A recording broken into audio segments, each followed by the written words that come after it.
welcome back to my channel. Welcome back. I hope you have read literally a million books since the last time I saw ya. But today we have something super exciting. We have like three exciting things. Exciting thing one, if you've noticed, we're in a new filming location. That is because we're in my home library, which is super duper exciting. I am absolutely thrilled to finally be in here. I feel like this has been a brain baby since like September of last year. And then all throughout January was just, my brain was just like, get it done, get it done, get it done, get it done. And now it is finally here. Mostly, we're not doing a library tour yet. We're going to do a library tour, but we're not going to do it yet. And the reason for that is because it's not together yet. There are still plenty of things sitting around that need to be put away. There are still plenty of things sitting around that don't have a home yet, but they're going to find a home. They just don't have it yet. I have pictures to still hang up on the gallery wall back there and on this wall and everywhere. But you know what? We're in here and we're filming and we're on the comfy chair. And I am so excited to do a big library tour for you guys and show you everything.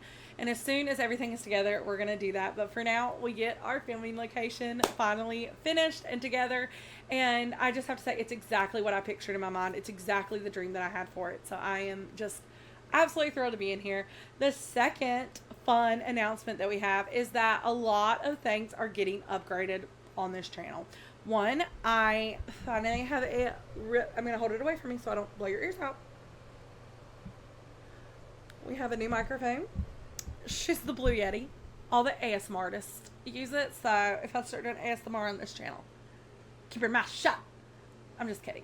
So we have a new mic. And right now I am looking at cameras so that we can start filming on my phone. So we're going to have a new, really great camera set. Like, everything's quality is about to go up immensely. And I'm just super excited. And I'm really excited for the rest of this month and this year's. And just videoing and reading, and I'm very happy right now. But I wanted to do something fun for a Valentine's Day video. And so today's video is actually not a library tour. It is a tier ranking. And we're going to be ranking every single romance trope that I could possibly think of to write down. If I missed any, tell me down below. I'd love to know my failings.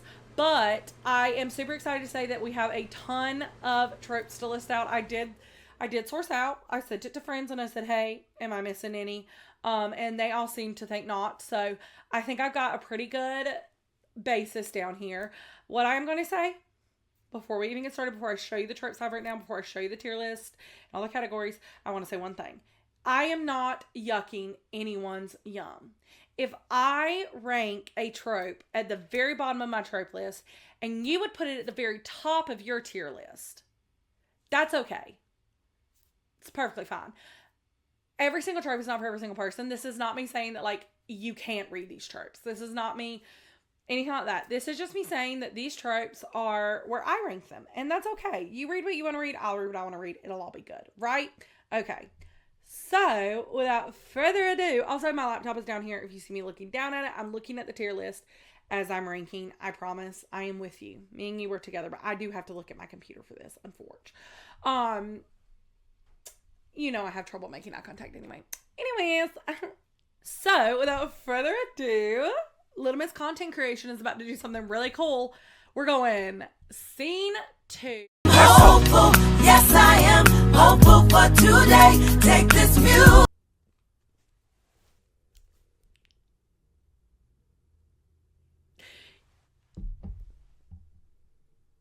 You know, sometimes Little Miss Content Creator makes mistakes, and that's okay. Sometimes we make mistakes and we have to start refilming the main portion of said video at 7:50 p.m. at night. And that's okay. That's okay for Little Miss Content to do if she wants to, I'd say. So we're going to pretend like I did not film the entirety of this and then the mic didn't work. And we're going to just try again. So here's the tier list. So we're going to go over each of the individual little categories that I set up for the tier list before we get into the actual, like, trope organizing in the tier list. And so the first one is labeled Boom Shakalaka, yes Lord. Because sometimes you read something and you just go, yeah, absolutely.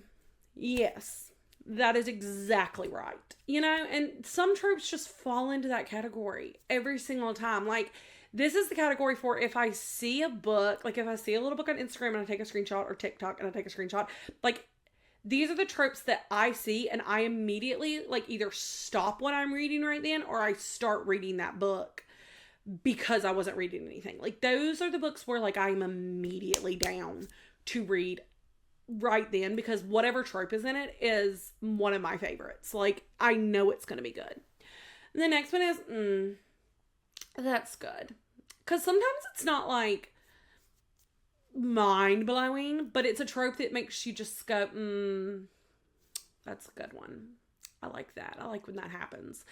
And then the next one is, if done right, sure. Like, I'll concede if this is an author that, like, I know is gonna eat this up, you know? But it's not a trope that I'm gonna, like, go for unless I trust the person writing it. The next one is, please don't. Because sometimes I just want to look at authors and go, you have so many decisions. You don't have to do this one. You don't have to write this. Like, please don't. But, like, if you do, I'm not going to burn you at the stake for it, you know? And then, last but not least, no. I hope this helps. Because sometimes, no. Absolutely not. We're not doing that. I don't like that at all. And so those are our categories. And now we get to start putting in our tropes. And I'm so excited. Are you ready? Let's do it. Okay, so first of all, Grumpy Sunshine is our first trope. Where's she gonna land? Here's the thing about Grumpy Sunshine. I do love Grumpy Sunshine. I think that she is a classic. I think she can be in all the different sorts of romances. Like, you've got Grumpy Sunshine in, like, every single type. You've got it in fantasy. You've got it in, like, basically Grumpy Sunshine is one of those that can tie with basically any other trope and be good. And so I love Grumpy Sunshine. I feel like Grumpy Sunshine is one that, like, everybody loves, especially when the man is the grumpy one and he doesn't speak, like, he keeps his mouth shut. I love a quiet man, you know? Like, that's what we need more of. And that's what Grumpy Sunshine gives us 90% of the time. Now, when she's grumpy and he's sunshine, also, nom nom nom, eat it up. That's almost better because it's almost a reversal of what we see typically. So whenever I get, like, a book where she's the black cat and he's the golden retriever, I just eat it up every single time.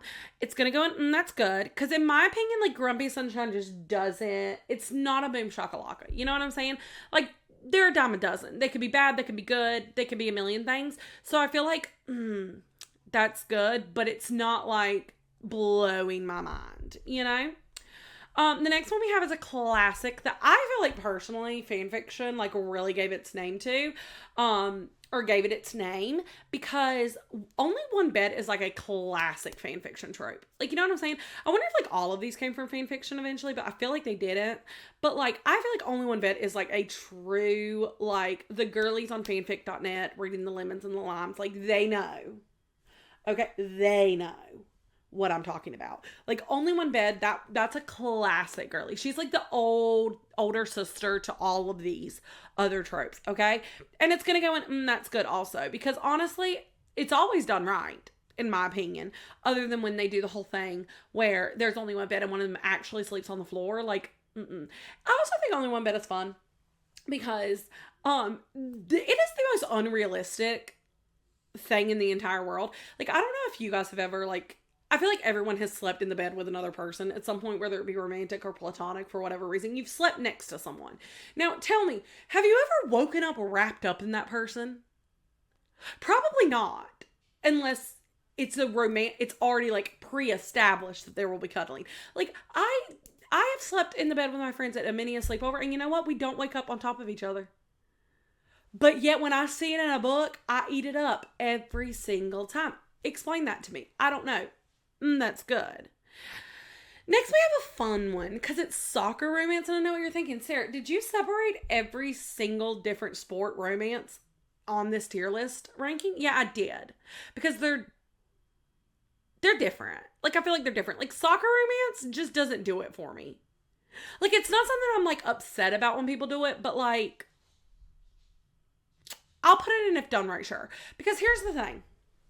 Also, if you're wondering, I cannot remember where I ranked any of these when I did it the other day because my opinion changes like the wind. So, one, grain of salt, all of this. This is today's opinion. Two, if anybody would enjoy, I will upload on my Instagram. I'll put it in a highlight so it doesn't go away because I'm going to put it in my stories. But I'll put it in a highlight. What the difference was between us. I'll take a screenshot of this ranking and then I'll go and I'll take a screenshot of my first ranking when I did it the first time and we'll see from there how much this changed. I don't think it's going to change that much, but I am curious if it changes at all. But soccer romance, I just feel like I'm not attracted to soccer players. And so like if I see something is a soccer romance, I'm not going to go for it. Like I'm sorry, it's not going to be like a book that I pick up. But like Anna Huang wrote The Striker and I ate that up. You know, and that was a soccer book. And then Cleat Cute, I read Cleat Cute, and like the soccer elements of it were fine. Nothing else about it was, but you know, I digress. But I don't know. Soccer romance just doesn't really do anything for me, unfortunately. Now enemies to lovers, however, immediately gonna go, that's good. Because here's the thing about enemies to lovers. That's good. The only problem that I have with enemies to lovers is when they're like cruel to each other, because I don't like cruelty. So if they do something, if like the male main character or the female main character does something that I would not forgive them for, I don't like it when the author gives them forgiveness for it. Like the other main character, like I don't want anybody to give them forgiveness because like I've not given them forgiveness yet. Does that like make sense at all? I don't know. But like I just don't know. I don't really like it. Like an example of like enemies to lovers that I don't like is Twisted Hate. I had to look at it. Twisted Hate by Anna Huang. I hate Josh Chen for what he did. Okay? I hate him for what he did. And the girlies have read it and and so like those are the kind of enemies lovers that like I don't like because that's like too cruel. I like it when they're just like I like it when they both are in love with each other but they think the other one hates them, so they're just fighting all the time. That's where I'm like in a very comfy place with enemies to lovers. So it's gonna go and that's good because it's not boom shakalaka. You guys we're getting to the boom shakalakas, don't worry. So the next one is best friends siblings. So, and obviously this can be like best friend's sister, best friend's brother, any of that, okay? Like either one. I love it. I eat it up. I think it is so fun. I always like am excited to see how the sibling is going to react to it. It never fails, really. She's a simple girly, but she's a good girly. She's going to go, that's good. A lot of ones are going to go, that's good. Because a lot of them are just kind of like, they're good, but they're not like, blow me out of the water. Unfortunately, X's dad is going to go on Boom Shakalaka Yes Lord. Because every single time, X's dad wins. I mean, one that I absolutely adore that I read recently that included like forbidden romance and age gap and like all this stuff was Chasing the Wild by Elliot Rose.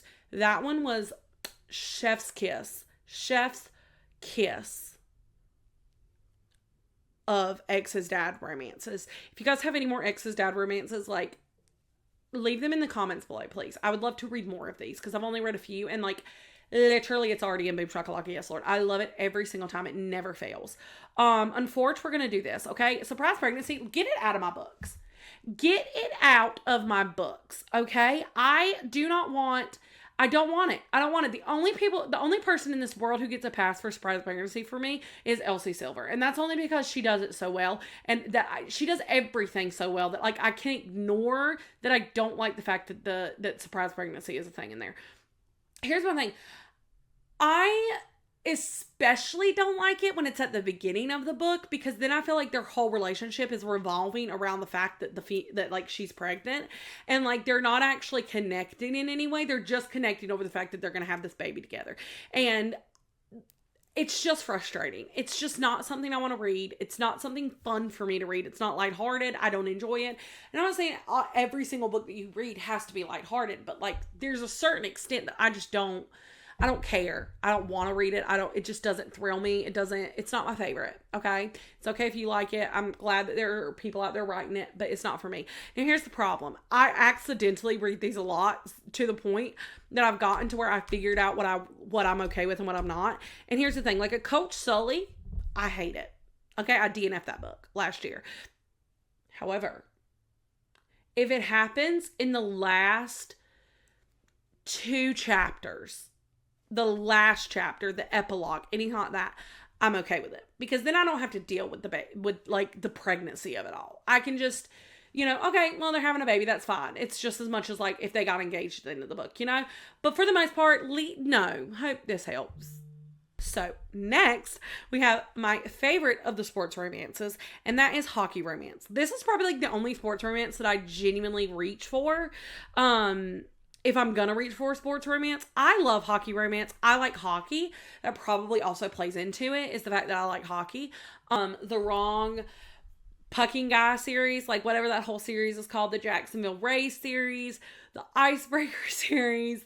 There's so many really great hockey romances out there that I actually enjoy reading. I really do. I think that they're great. I think hockey men are really hot. I love that they fight on the ice. That's hot. And so I enjoy the books as much as I can.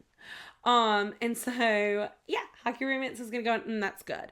Who Did This to You? It's immediately going to go on Boom Shakalaka, Yes Lord. If I say that a Who Did This to You scene in a book, I'm immediately reading it. Because let me tell you something, there's nothing better than a protective man. Okay? Think about a man who doesn't speak unless it's to you, and then also a man that goes feral if you're hurt. Oh my God. Oh my Lord. Like, beautiful stuff. Chef's kiss, truly. And then this is probably, other than one other trope, my favorite trope in the entire world, and that is single parent romance. It's going in Boom Shakalaka, Yes Lord. Listen to me right now. There is no better trope. And I know what I said about surprise pregnancy. Okay, I know it sounds like I hate children, but I'm coming back to tell you I don't. I love single parent romances, okay? Single mom, single dad. I don't care who is the single parent in the situation. It's always good. You give me a single dad nanny situation, eating it up every single time. You give me a struggling single mom and in comes billionaire boy to pay for everything and take care of her and her kids. Absolutely. Give me 10 of them. Okay, I eat it up every single time. Give me single dad struggling, and the only woman his daughter has like ever wanted to be around is her dance teacher. Yes, absolutely. Absolutely. I don't care if that kid is 6 months old, 10 years old. I'm eating it up. Single parent goes into the top category because it just is the best. You know what? Actually, we're going to move this up here in front of everything else because it is the best of the best, in my opinion. Other than one other trope that will also be going on Boom Shakalaka, but we'll get there in a second. Basketball romance. We're just going to put all of the other romances that are not hockey romance in all the other like sports romances that are not hockey romance. And if done right, sure, because that's genuinely how I feel about sports romances. Is if done right, I'm throwing my phone because it keeps vibrating on the table. Sure. Why not? Sure. But like I'm not reaching for it. Second chance romance. I just don't like it. Like, I'll read it. Like, I will read it. Like, this is definitely in the please don't category because, like, I'll read second chance romance and I'll probably enjoy it if I'm being honest with you. But I'm not going to reach for it ever. Like, I know that I don't love that trope. Second chance romance is just kind of like, not for me. It just doesn't excite me. It doesn't make me happy. It's just not good. There's definitely exceptions to the rule. Like, there's definitely books that are second chance romances that I've ate up. But 9 times out of 10, I don't like them as much as I like other romances. And so it's not a trope for me. It's for other people. And that's fine. And now to the pit. It's going above X's dad. Cowboy romances. Oh my God. Changed the way that my brain works. Okay, look, I have a blanket with cowboy boots on it. Do you think I had that before I started reading cowboy romance? No. Okay, I had to. And there's so many on my like actual like TBR cart that I need to read. Maybe we'll do like a week of cowboy only romances. That would thrill me, actually, personally. So cowboy romance does go on Boom Shakalaka Yes Lord because it's the best. Okay, now you give me a single parent and a cowboy.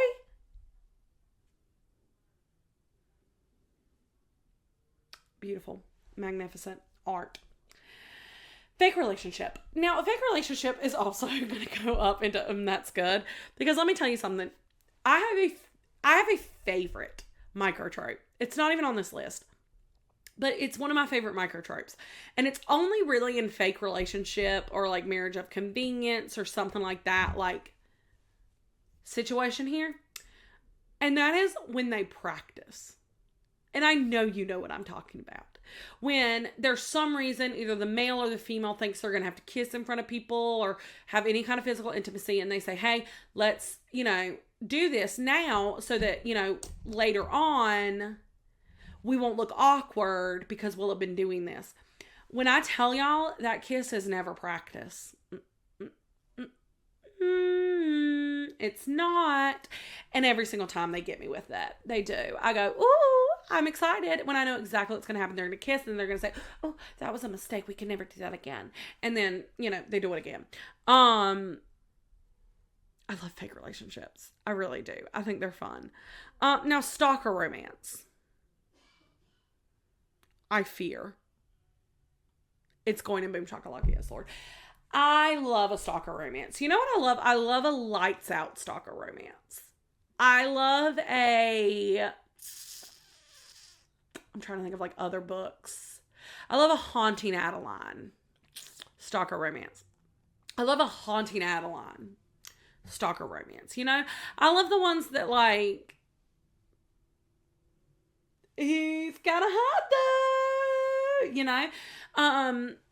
I don't like the ones where the stalker like actually hurts the female. Because I feel like that happens sometimes, whether that be through like emotionally or physically. Like, I just kind of want him to be like obsessed with her. Is that okay? And so yeah, I do like stalker romance. I read a lot of stalker romances. So stalker romance is, I do like that one. Next we have forced proximity, which I think is the child of Only One Bed. One Bed is like the precursor to forced proximity, right? Like she came first and then we realized we can shut two people in any room that we want to, and thus forced proximity was born. And it's going to go in, and that's good because you know what? Forced proximity, you lock two people up in a snowstorm in a cabin, I'm down. And it's always two people who like obviously have some kind of like difference that they need to work through. Recently I read Fight by Sloane St. James in the Hotshot Firefighter series. It's the first book in the series, and it was amazing. And they in that one they are stranded through circumstances they get into, and it is so, the entire book almost feels like it takes place. It doesn't, obviously, but it feels like the main set piece of the book is this cabin that they're in, and it's so good. I absolutely loved that book, and I love forced proximity. I feel like it never fails. It's always good. And then forced proximity. We love forced proximity. And then arranged marriage. Now listen, I'm going to put this in if done right, sure, because arranged marriage is not marriage of convenience. It's not fake relationship, okay? Arranged marriage is a lot in like mafia romances and like mafia type books. And here's the thing, you're going to see with mafia soon, I'm not a big mafia girly. And I feel like sometimes arranged marriages can be done in, like I said, a cruel way. And I don't like when they're cruel to each other. And so thus it goes into if done right, sure. I can enjoy it, but I just don't really want to. I'm gonna put love triangle and no, hope this helps. And one reason and one reason only. I don't like a love triangle. I don't like cheating. I don't like other woman drama. I don't like any of that. And that feels like, it's not for sure. Feels like that always happens with a love triangle, especially other woman drama or other man drama or any of that. I can't stand it. I don't like it. It's just not for me. It's not fun to read. I was a Twilight girly back in the day. Okay. And then I grew up. And I didn't want that anymore. So, sorry. And then next, we'll just move on. Next, we have Forbidden Love. Forbidden Love, absolutely. You tell me two people can't be together, I'm going to be rooting for them all the way, okay? I have read some weird books. And I've always loved the forbidden ones, okay? I love forbidden romance. I feel like it can be done in a way of like Twisted Games and Huang, or it could be done like Little Spider. You know, both are forbidden romances, but both give like completely different vibes. Or you have like Braving the Storm and Chasing the Wild, where it's forbidden romance, but it's because of extenuating circumstances. And so I just feel like there's so many different ways you can take forbidden romance, and all of them are like absolutely delicious and wonderful, and I adore. Office romance. So like coworkers. It just doesn't. Okay, so like here's the deal with office romance. I am never gonna date any of my coworkers, so it just doesn't like feel like something I could see myself in, and so I think that's maybe why I don't like it very much. It's just not office romance, like workplace romance, just doesn't really. I don't reach for it, but like if I read a book and they're coworkers, I'm fine with it. You know what I'm saying? I do like it when they're a billionaire and like they're the owner of the company. That's fun. But we'll get to billionaire romance in a minute. We're not there yet. Revenge. Revenge, again, it's an if done right. If done right, then it's great. If not, then it's really bad. You know what I'm saying? Like, Morgan Elizabeth is an author that does really, really good with revenge, like, romances. I love all of hers. She does a really good job at it. It's just not every author does. And so, it's going to go into if done right, sure. Billionaire romances, absolutely up to, that's good. It might, I'm going to be honest, it's going into Boom Shakalaka. I love a man with money. Listen, I'm sorry, okay? I'm sorry. To the random 45-year-old man who has come across this video that has made it this far into it, before you leave a comment talking about how I just disparage men in this video, don't. Please save me the time of deleting it and you delete it, okay? I don't care, okay? I want men to be quiet.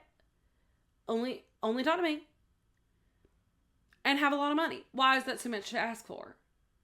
That's the real question.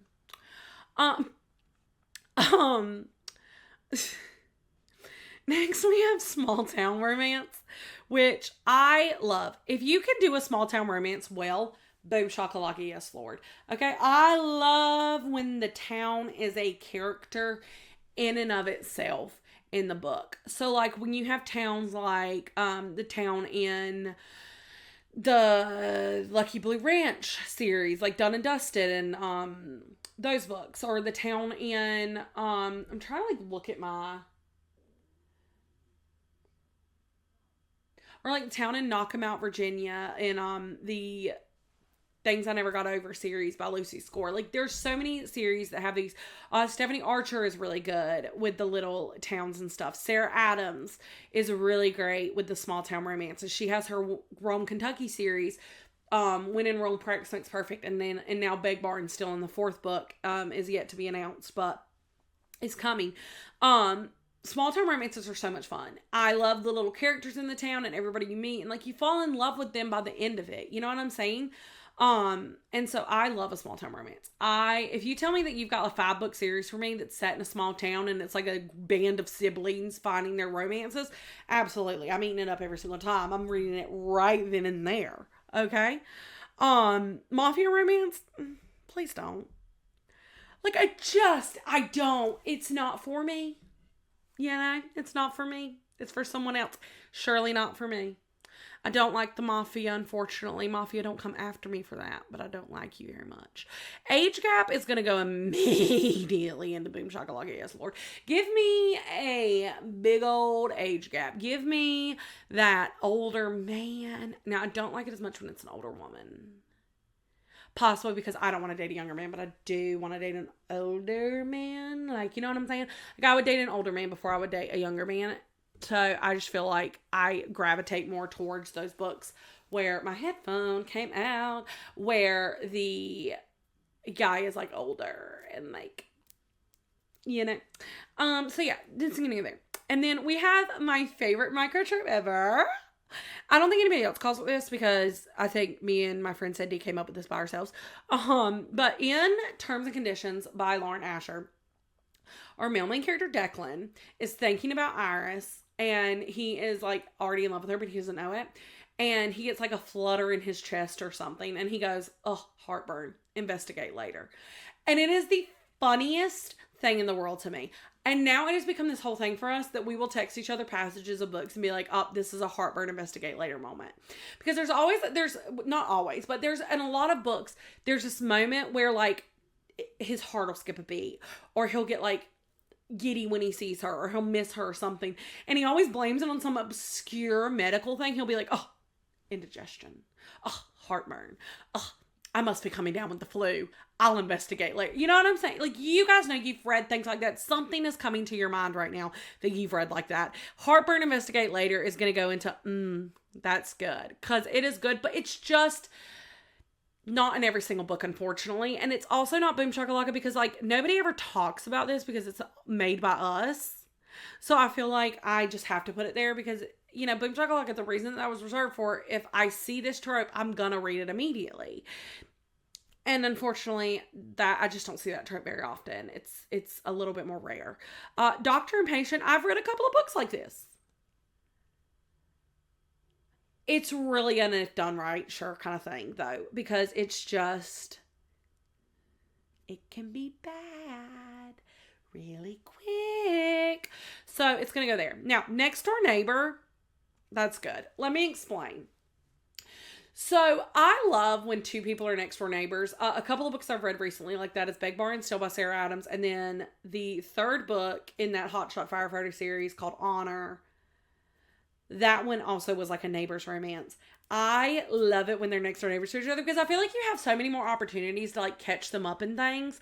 Like, she walks outside in the middle of the night because she hears a noise, and then he comes out and like sees her and he's like, "Why are you outside?" Like, you know what I'm saying? Like, just, it gives them more instances to interact, and it also gives them like much funnier ways to interact, I feel like.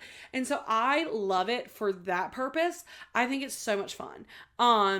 Every single time it's fun. But it's definitely not like a Boom Shakalaka, like I'm gonna read it if I see it. So yeah, I mean, I just feel like,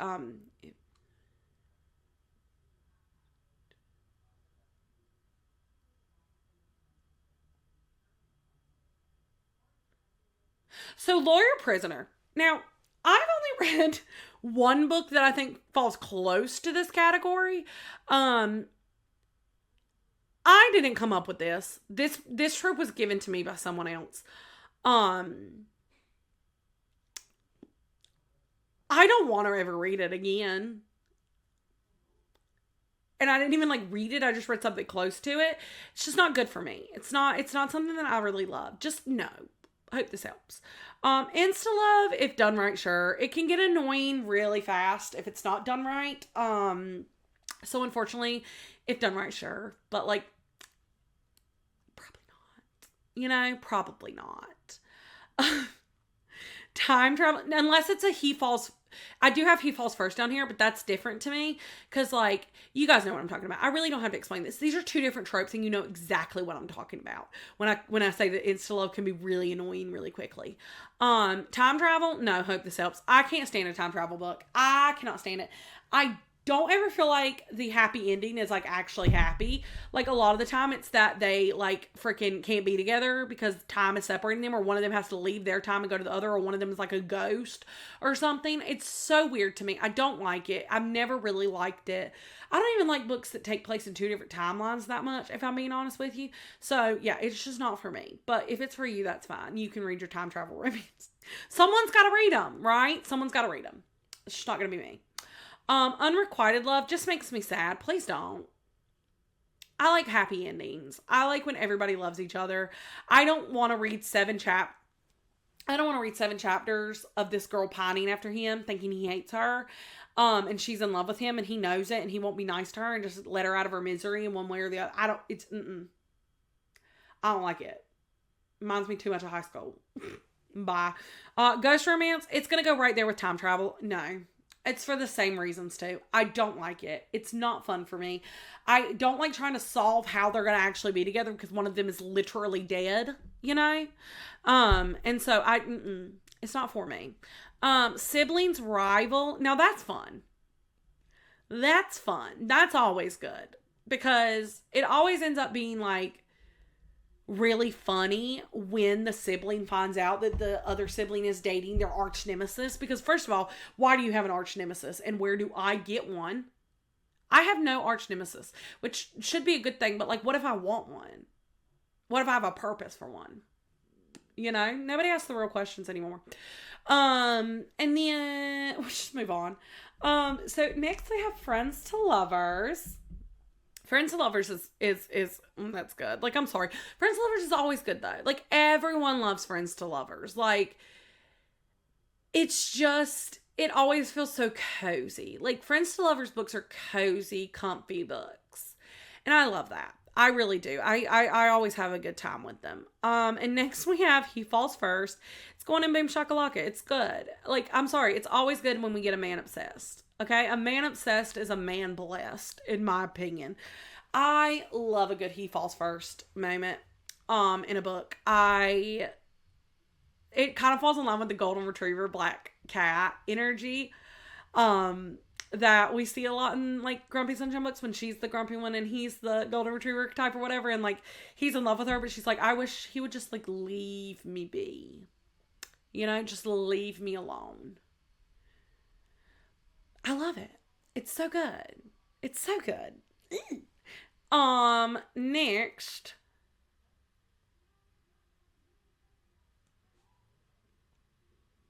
Well, guys, that's the whole video.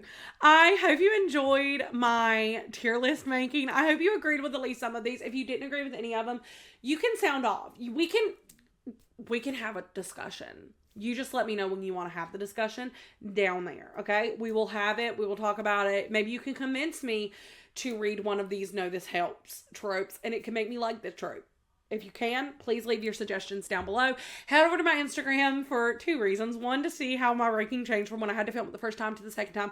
And 2, we are doing all fantasy all month over there on Instagram. We're filling out a fantasy bingo. I'm super excited about it. Come over there, join me, see what we have going on. And yeah, anyway, I will see you guys next time. Thank you for being here. Happy Valentine's Day. I hope you have an amazing day. Have a glass of wine on me and read your favorite romance book. Okay? Okay. Thank you. Bye.